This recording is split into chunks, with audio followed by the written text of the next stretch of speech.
কংগ্রেসের দ্বারস্থ এবার মমতা বন্দ্যোপাধ্যায়। ভিক্ষার পাত্র হাতে নিয়ে কংগ্রেস দরবারে মমতা। কংগ্রেসে যোগ দিতে আবেদন অভিষেক ব্যানার্জিরও। গোহারা হেরে এবার সোনিয়ার স্মরণে মমতা। মিনমিন করে মমতার আবেদন। মমতার কাতর প্রার্থনায় সাড়া দিলেন সোনিয়া গান্ধী। মমতাকে কংগ্রেসের সর্বভারতীয় সহসভাপতির পদের কথা সোনিয়ার। অভিষেককে কংগ্রেসের সর্বভারতীয় সাধারণ সম্পাদকের কথা রাহুলের। বাঙালির সঙ্গে অন্যায়ের ফল পাচ্ছেন মমতা। দেউলিয়া হয়ে এবার কংগ্রেসের দ্বারস্থ তিনি।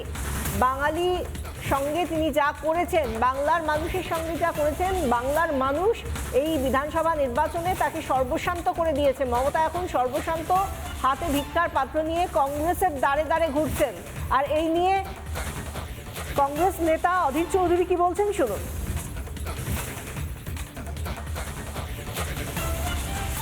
हमारे पार्टी के सारे नेता है, राहुल गांधी सुनेगा ना, हमारे पार्टी की सबसे ऊंचे कद के नेतागण है। दूसरे पार्टी के कोई नेता उनसे मुलाकात कर ही सकते हैं। ये तो जान पहचान सबके साथ सबके है। तो इस दरमियान किससे क्या बात हो रही है मैं बाहर से कैसे बता सकते हैं।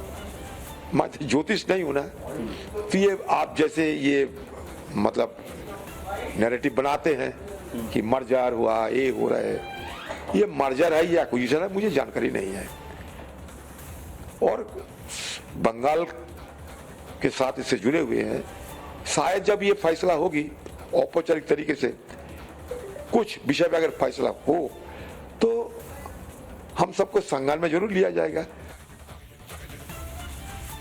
তৃণমূল কংগ্রেস কি কংগ্রেসে মিশে যাচ্ছে, এই বিষয়টা নিয়ে অধীর চৌধুরী বলছেন মার্চ করছে, মিশে যাচ্ছে না কি হচ্ছে তা নিয়ে তিনি কিছু বলতে পারবেন না। তিনি বলছেন যে কেউ যদি এসে কারোর সঙ্গে দেখা করে সেটা একমাত্র নেতৃত্বই বলতে পারবেন। অর্থাৎ তিনি আজকে দাঁড়িয়ে যে অধীর চৌধুরীকে আমরা বরাবর মমতার বিরুদ্ধে ব্যাট করতে দেখেছি, আজকে তিনি কিছুটা হলেও ডিফেন্সিভ, তিনি আজকে রক্ষণশীল হয়ে ব্যাট করছেন। তিনি একেবারেই অ্যাটাকিং জায়গায় নেই। এই যে এই তৃণমূল মার্চ করে যাবে কিনা কংগ্রেসের সঙ্গে, এই নিয়ে যখন ঋতব্রত বন্দ্যোপাধ্যায় বিরোধী দলনেতাকে প্রশ্ন করা হচ্ছে, তিনি বলছেন যে তারা যে তৃণমূল কংগ্রেস, সেই তৃণমূল কংগ্রেস তো সংখ্যা আরো বাড়াচ্ছে, 64 হয়ে গিয়েছে, তাদের তো মার্চ করার কোনো জায়গাই নেই। কি বলছেন ঋতব্রত বন্দ্যোপাধ্যায় শুনুন। এখন আমরা তো এখানে তৃণমূল কংগ্রেস, আমরা তো মিশে যাচ্ছি না, কিন্তু আমরা রয়েছি তো তৃণমূল কংগ্রেস। মানে আমি এখন সংখ্যাটা, এখন এগুলো তো সেপারেট চিঠি করতে হবে, করব। সংখ্যাটা 64 পেরিয়ে গেছে। কালকে বলবো হয়তো 65, কাল যখন সেই এমএলএ আসবেন তখন বলবো 65। স্বাভাবিকভাবে আমরাই তো তৃণমূল, কে কোথায় কার সঙ্গে দেখা করলো আমরা কি বলবো। মিশে যায় কংগ্রেস আর তৃণমূল, তখন কি হবে? আমরা মিশছি না, আমরা কংগ্রেসের সাথে মিশছি না, দায়িত্ব নিয়ে বলতে পারি। আমাদের পরিষদীয় দল আমরা, এবং আমি এমপিদের যাদের সঙ্গে কথা হয়েছে তারাও কংগ্রেসের সঙ্গে মিশছেন না। এটাও আমি তাদেরটা তারা বলবেন, কিন্তু এটা আমি শুনেছি তারাও মিশছেন না। তো সংখ্যাগরিষ্ঠ এমপি কংগ্রেসের সাথে মিশছেন না, সংখ্যাগরিষ্ঠ এমএলএ, সংখ্যাগরিষ্ঠ মানে কি এখন তো সংখ্যাটা উত্তরোত্তর বৃদ্ধি পাবে, তারাও মিশছেন না। এরপরে হচ্ছে জেলা পরিষদও তো বহু জায়গায় তারা যারা আছেন অনেকের সাথে কথা হলো, কেউ মিশছেন না। মিউনিসিপ্যালিটি কেউ মিশবে না। তাহলে কংগ্রেসের সাথে মেশার প্রশ্নটা উঠছে কোথায়? কে ইন্ডিভিজুয়ালি কি করেছেন সে নিয়ে কি বলবো। যারা তৃণমূলের টিকিটে জিতেছেন সেই বিধায়করা, তারা সেই সংখ্যাটা হয়ে গিয়েছে, এখন বিক্ষুব্ধদের সংখ্যাটা হয়ে গিয়েছে 64, বলছেন বিরোধী দলনেতা ঋতব্রত বন্দ্যোপাধ্যায়। আর তারা যে তৃণমূলে রয়েছেন, অর্থাৎ নব্য তৃণমূল, তারা কোনোভাবেই ওই কংগ্রেসের সঙ্গে গিয়ে মিশছে না, সেটা ঋতব্রত বন্দ্যোপাধ্যায় বলছে। এবং সেই সঙ্গে বলছেন 64 আজকে হয়েছে, নাম্বারটা আরও বাড়তে পারে, দিনের পর দিন এই নাম্বারটা আরও বাড়বে বলেই তিনি প্রত্যাশা করছেন।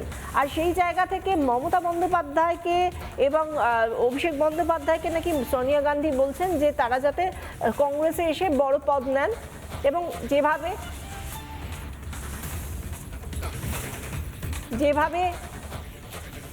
যেভাবে আমরা দেখতে পাচ্ছি যে মমতা বন্দ্যোপাধ্যায় দাঁড়ে দাঁড়ে ঘুরছেন, কংগ্রেসের দাঁড়ে গিয়ে যখন এই যে এই ছবিটা আমরা দেখাচ্ছি, তিনি ফিরে এসেছেন, ফিরে এসে তিনি কালীঘাটের বাড়িতে এলেন, সেই ছবিটা আমরা দেখাচ্ছি। আজকে মমতা বন্দ্যোপাধ্যায় দিল্লি থেকে ফিরে কালীঘাটের বাড়িতে এলেন, সেই ছবিটা দেখাচ্ছি। এবং তাকে যখন প্রশ্ন করা হয়েছে যে দিল্লিতে কংগ্রেসের সঙ্গে কোন সমীকরণ হচ্ছে, তিনি কিন্তু কোনো উত্তর দেননি।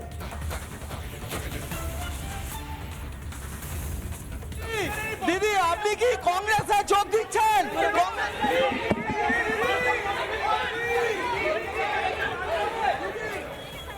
দিদি, আপনি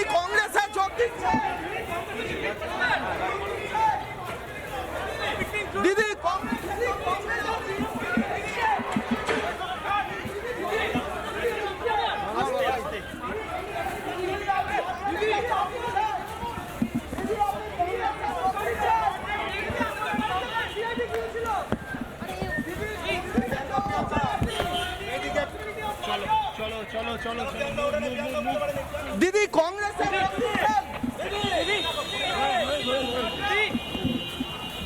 দিদি কংগ্রেসে যোগ দিচ্ছেন? কংগ্রেসে কবে যোগ দিচ্ছেন? কংগ্রেসে কবে যোগ দিচ্ছেন? এই মুহূর্তে মমতা বন্দ্যোপাধ্যায় তিনি এয়ারপোর্ট থেকে বেরিয়ে এলেন এবং আমরা বারংবার প্রশ্ন করেছিলাম যে তিনি কংগ্রেসে যোগ দিচ্ছেন কিনা। তিনি কিন্তু কোনো কথা বললেন না। রিপাবলিক বাংলার প্রশ্নে কার্যত চুপ মমতা বন্দ্যোপাধ্যায়। রিপাবলিক বাংলার প্রশ্নে কার্যত চুপ মমতা বন্দ্যোপাধ্যায়। বারংবার আমরা প্রশ্ন করেছিলাম যে তিনি কংগ্রেসে যোগ দিচ্ছেন কিনা, কোনো কথা বলেননি। এই মুহূর্তে এয়ারপোর্ট থেকে বেরিয়ে চলে গেলেন মমতা বন্দ্যোপাধ্যায়। নিজের দল তো তার সঙ্গে আর নেই, অর্থাৎ তিনি যদি আজকে যে প্রশ্নটা সৈকত করেছিলেন মমতা বন্দ্যোপাধ্যায়কে, দিদি আপনি কি কংগ্রেসে যোগ দিচ্ছেন, সত্যি আপনি কি যোগ দিচ্ছেন, এটাই প্রশ্ন। তিনি আর তার ভাইপোটা মূল বিষয়, কিন্তু দলের কেউ যে কোথায় জয়েন করবে না সেটা তো তৃণমূল নেতা এবং বিরোধী দল নেতা ঋতব্রত বন্দ্যোপাধ্যায় বলে দিলেন। কিন্তু মমতা কি করছেন সেই নিয়ে, কি কংগ্রেসে যাচ্ছেন কি না যাচ্ছেন, তার সঙ্গে তার অফার, সেই সমস্ত বিষয় নিয়ে আমরা যখন কথা বলেছিলাম কংগ্রেসের নেতা প্রবীণ নেতা আব্দুল মান্নানের সঙ্গে, তিনি কি বলছেন শুনুন। তৈরি তো অনুমানের উপর ভিত্তি করে কি মন্তব্য করবো, হোক তারপর তখন দেখা যাবে। মানবেন হোক তার না তারপর তখন হোক তারপর দেখা যাবে। মমতা বন্দ্যোপাধ্যায় এলে স্বাগত জানাবেন? আর সবটা হোক তারপর দেখা যাবে। আগে তো অনুমানের উপর ভিত্তি করে কোনো মন্তব্য করা যায় না। নর্দমার জল যদি পুকুরে পড়ে বা নদী, নর্দমার জল গঙ্গায় পড়ে গঙ্গার পবিত্র জলকেও নষ্ট করে দিয়েছিল। রাজীব গান্ধীকে গঙ্গা অ্যাকশন প্ল্যান করে সেই জলকে পবিত্র করতে হয়েছিল। তৃণমূলের এখনো যারা আছে তারা হচ্ছে সেই নর্দমার পরিত্যক্ত জল ছাড়া আর কিছু নাই। ওগুলোকে নিয়ে কংগ্রেস কেন নিজের ক্ষতি করবে? শোনা যাচ্ছে, ভাবছি, দেখছি, দেখবো, এর কোনো কাল্পনিক উত্তর হয় না। কাল্পনিক প্রশ্নের কোনো জবাব আমার কাছে নেই। যখন পরিস্থিতি আসবে তখন আমি আমার বক্তব্য পরিষ্কার করব, ঠিক আছে? কাল্পনিক প্রশ্নের কোনো উত্তর হয় না। যে কথা আব্দুল মান্নান বললেন, প্রথমে তিনি বললেন যে কোনো অনুমানের ভিত্তিতে কিছু বলবো না, তারপর তিনি যেটা বললেন খুব পরিলক্ষিত হবে যে যেখান থেকে তিনি বলছেন যে যা আছে তৃণমূলের সবটাই তো দূষিত, সবটাই তো নর্দমার জল, সেটা নিয়ে কংগ্রেস কেন নিজেদেরকে দূষিত করবে। তো এই জায়গা থেকে আমরা কথা বলেছিলাম শিল্পমন্ত্রী তাপস রায়ের সঙ্গে, তিনি কি বললেন শুনুন।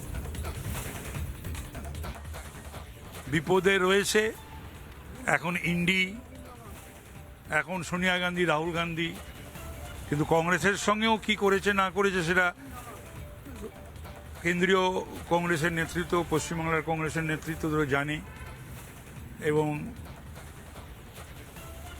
রাহুল গান্ধী সম্পর্কেও ওনার যে বিশেষণ উনি ব্যবহার করেছেন সেটাও জানে। কি করবেন না করবেন আমার জানা নেই, তবে বলতে পারবো না, সেটা বলতে পারবো না। তা না, যদি দু পার্টির ইউনিয়নও হয় তাহলে তো তৃণমূল এমনিও উঠে যাচ্ছে, অমনিও উঠে যাবে।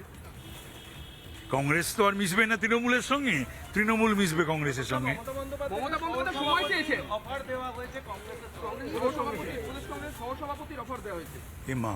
শুভঙ্করের আন্ডারে না না, এই অফার মমতা ব্যানার্জি নিশ্চয়ই গ্রহণ করবেন না, উচিত না করা।